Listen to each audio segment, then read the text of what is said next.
Welcome to the shop. This is the Eclectic Neophyte. My name is Vern.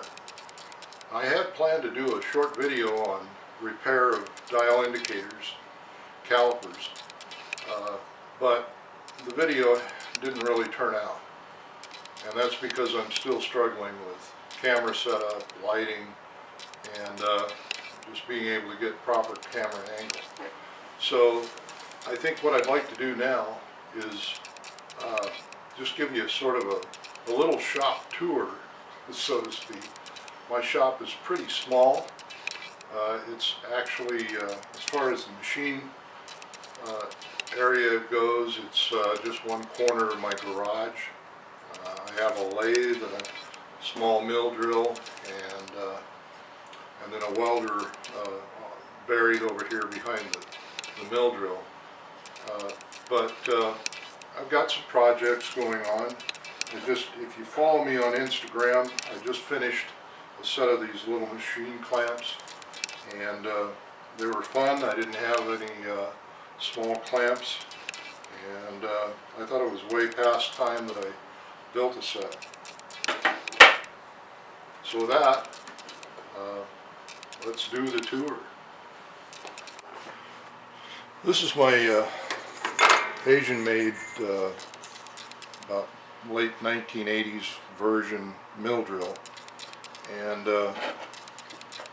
I acquired this some years ago. I was actually looking for someone to do machining for me, and somebody said, well, hey, we know where this Bridgeport in a box is, and why don't you come have a look at it? If you're interested, we'll make you a great deal on it.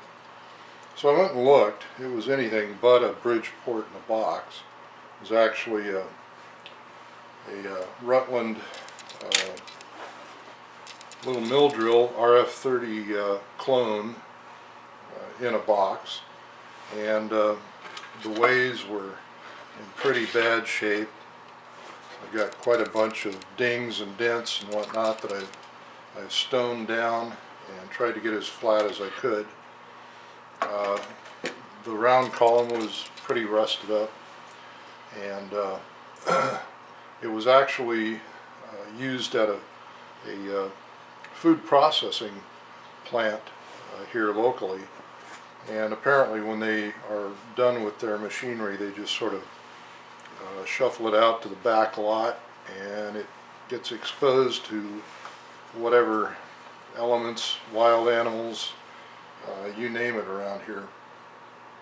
Anyway, so it ended up at a local motorcycle shop, and they were thinking that they might be able to use it. It was too big for their work benches, and so it sat in the I think it was probably the original shipping crate. So you know, it still had a lot of problems. A lot of rodents and birds and you name it had taken up residency in it. So I brought it home, cleaned it up as best I could. I didn't disassemble it. I didn't do any real restoration of the ways. That was all covered in plastic and oil, and seemed to be in pretty decent shape, so I just went with it. I cleaned up the round column, and as you can see here, hopefully you can see, let me back you out here a little bit or raise you up.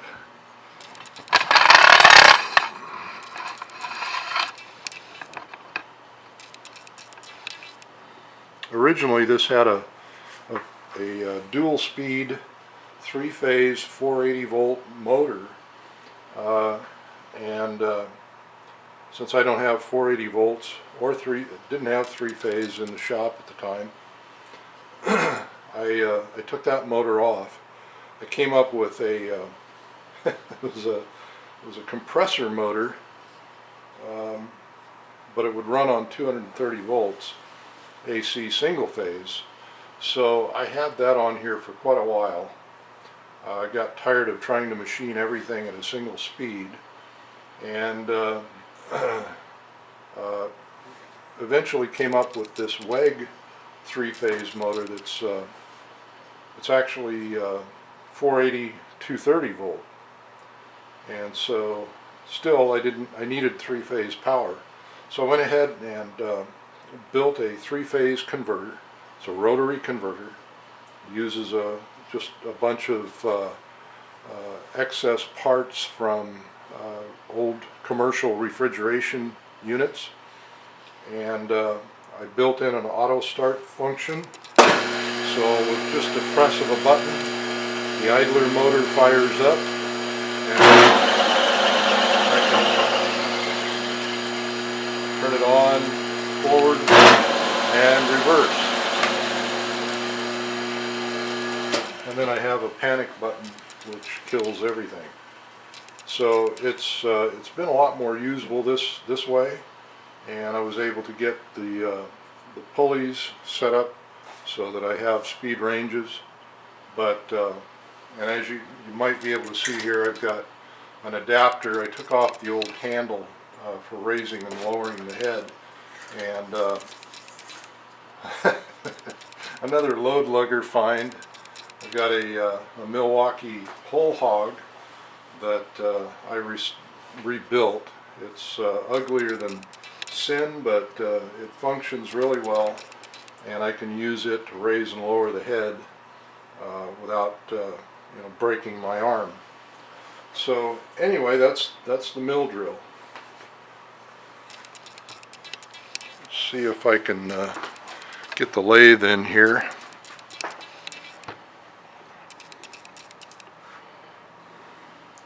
So I went along with nothing more than the mill drill for a long time, and then eventually, and I kept checking Craigslist. This old South Bend lathe, it's a mid-50s vintage South Bend with a 3.5 foot bed. It's a heavy 10L, which means it's got the large spindle. This thing came up, and it was a price that I felt was better than reasonable. A couple had it just not too many miles away. Her father passed away. They really didn't know what they had, but somebody had miswired it. I think her significant other had miswired it to demonstrate it. It's a wonder that any of us are alive today, because the motor was so grossly miswired. But at any rate, I checked the spindle run out and or play, and this thing was still in factory specs. It was just totally amazing to me that it was in that good a shape. It's got the twin tumbler, variable speed on the lead screw. It is on underdrive, and it still uses the old flat belt drive setup for that. But it does everything that I really want or need. So anyway, this is set up here. I've got my rack full of lubrication and a small number of quick change replaceable cutters and whatever. This didn't come with a taper attachment, which was kind of unfortunate, but at any rate, it's such a short unit that I can do tapers just with tailstock set over. So it's a very nice little tool room lathe, and I just love it to death. Anyway, and it is messy right now because I just finished cutting it, or machining the little brass handles for the machinist clamps.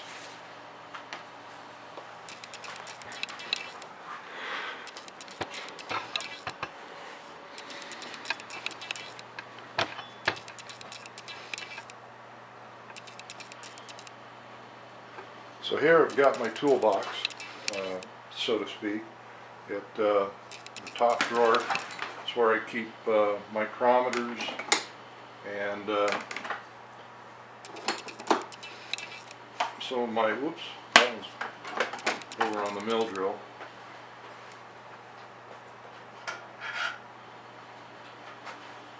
Keep dial indicators and calipers. I was using this the other day, so it's out of the box. I've got a number of little dial indicators. This particular one's a tenths indicator, and that's one that I pulled apart and cleaned up and made functional. I don't fuss with the cosmetics because honestly it's more important to me that it's functional. I got my little last word indicator. There's a few items for setup. There's my indicator for, I've forgotten what this is called. It's a zeroing indicator. And just a number of various things. There's a cheapo tachometer from eBay, and it lets me check RPMs on the machinery.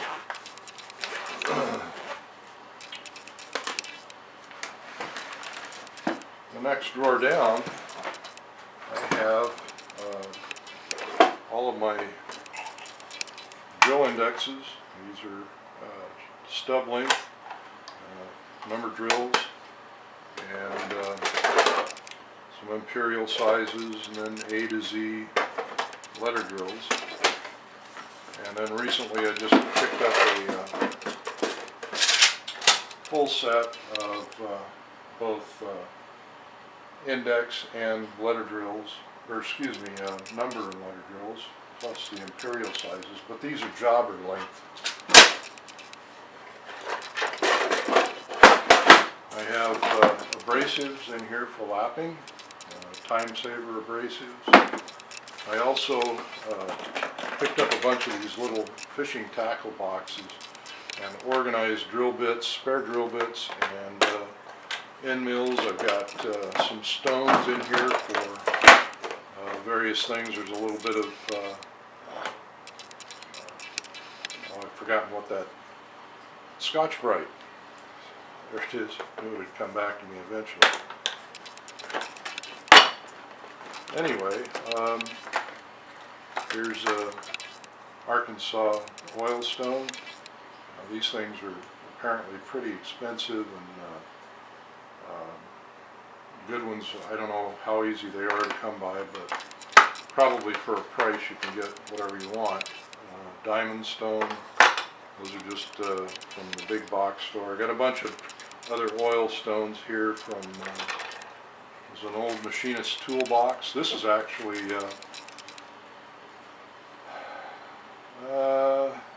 this is an old stone used by barbers. It's a Shoemate, I can barely make that out. Shoemate electric, I guess. It's a hone and made of carborundum. Anyway, so this stuff is all organized in these small tackle boxes. I only recently did that too, because initially I had all this stuff just sort of willy-nilly scattered in the box, and it was becoming impossible to sort through and find what I needed. So the acid, I bought a fistful of acid brushes recently, so those are in there. And then I have my taps and dies, and as well as end mills. This is a metric set, Craftsman, and pretty new because I seldom tap or cut metric threads. And then down here is my, if I can get it out of here, 1990s Craftsman tap and die set. This is imperial sizes, quarter 20s, 5/16, 18, so on and so forth. And then the handle, tap handles. I've got my thread gauges, both metric and imperial, in here.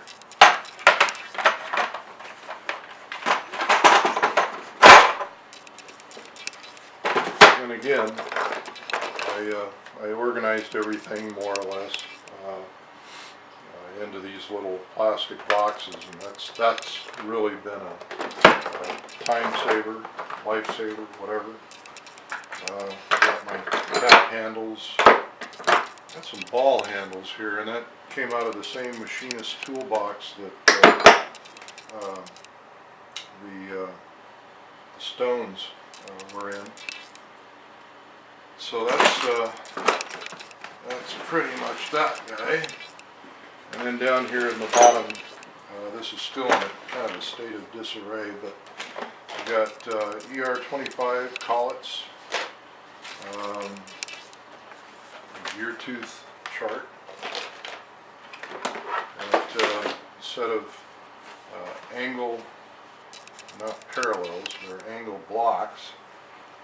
I'm always nervous when I open this thing that they're all going to go flying. Anyway,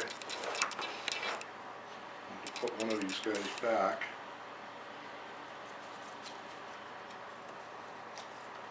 Bad part about these is, oh, they are marked. That was so small and faint that I didn't even notice it. That's a 10-degree block. I don't know if that's showing up in the camera or not, but anyway, right down here in the corner. I was about to say that they're not marked, and I looked at these. Looked at them and looked at them and couldn't find where they were marked. Anyway, and then I have a set of actual parallels here, and one of them is missing out of the set because I've got it in the mill vise over there. The rest of this is just miscellaneous fixtures and setup blocks. I've got a bunch of 5C collets for a spin indexer that my wife got me for Christmas. I've got another ER25 collet. This is chucked up in a block with a set of bearings. Originally I had this hooked up to a stepper motor and a small controller, and I could index parts using that. Down here below, and again, I don't know if you can see this.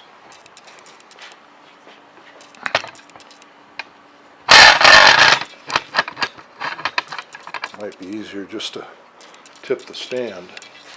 But down in this green toolbox here, if I can get in here, is all the parts and whatnot for the Shopsmith that's standing over there in the corner. I don't know if I can zoom in. If I had my little remote, I could zoom in on that, but I could do this manually, I guess. There's my Shopsmith, and there we go, camera focused finally. Anyway, back behind all this mess is, you can't really see it because it's covered up. I've got my Milwaukee chop saw there, and then I've got a Lincoln welder, which it's not visible. Anyway, Lincoln wire feed welder, and it's a fairly large one. It's Power MIG 225.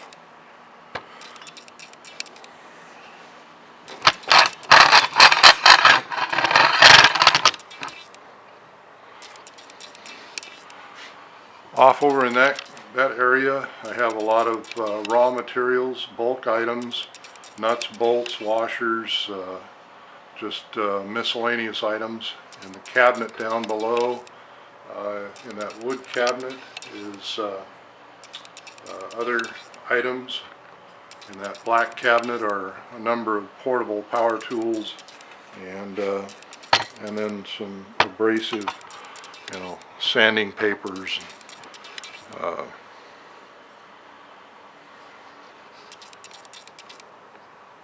1-inch wide emery paper. Anyway, oh, almost forgot. In here, on the back side of this one toolbox, are a number of items. I've got clamping blocks, just a few wrenches for working with the lathe. I've got some silver and dimming drill bits, and then T-handle Allen drivers. And it looks like my battery is just about to go south. So until next time, I'm going to sign off here real quick, because I have no idea how long the battery is going to hang in there. Thanks for watching. Give me a thumbs up if you like the video, and subscribe. I'm just starting out here, so please bear with me. Anyway, take care.